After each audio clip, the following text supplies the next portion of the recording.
express 66 as a product of its prime numbers, prime factors. So basically, we're going to recognise some keywords here. Product means multiply. So we're after an answer where something multiplies by something multiplies by something. And it's mentioned the fact that we want prime factors. So we recognise factors means integers, whole numbers that go into other integers and whole numbers and leave no remainder. And prime numbers themselves. So again, we've got to remind ourselves, prime factors, prime numbers only have two factors, one in themselves. So we should always have in our mind the list of the first few prime numbers, just so that we can remind ourselves all the time, what are we looking for? We're looking for these to be factors of 66. So classic way of doing this is called the prime factor tree. So that's the approach I'll take.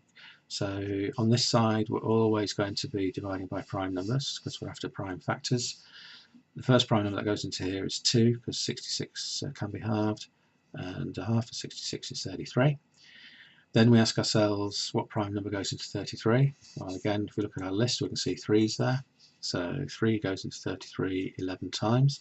And again, one of the beauties of writing down the first few prime numbers is we can see straight away that 11 is also a prime number. So once you've got prime numbers, then you've finished this side of the factor tree. So 66 can be found by doing 2 times 3 times 11. So this method of finding the product of prime factors is basically all about sharing your original number by prime numbers all the time until you get down to just prime numbers at the end of each of these branches. So that will be the answer line for that one. 66 is equal to 2 times 3 times 11. The question then goes on and says express 132 squared as a product of its prime factors. Well, they're giving you a clue here. You could work out what 132 squared is. That hopefully would say to you that's getting quite hard. You know, they don't often want you to do 132 times 132 through your multiplication methods on a non-calculated paper. So always ask yourself, is there a connection somewhere that might make my life easier?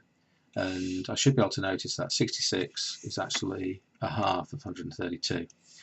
So this could be replaced by 66 times 2 all squared, because that's what 132 is, 66 times 2, and we're squaring it.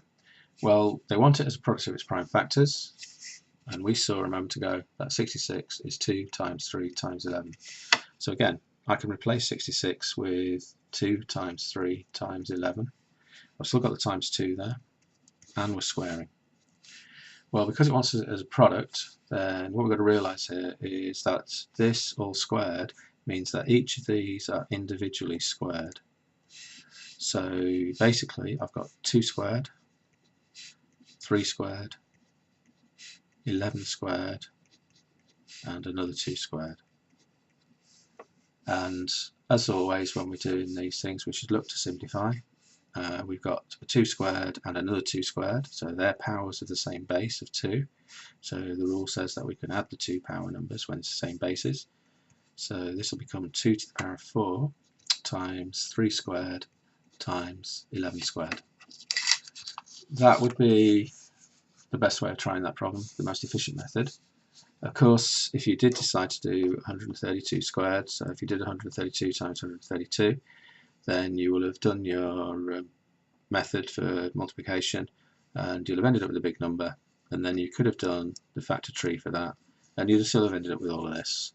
At the end of the day, you do what you can to get the marks, so if you weren't sure of what the connections were, then you could have worked out what 132 times 132 is and then followed the factor tree method to get these answers. Either way, you'd have got the marks.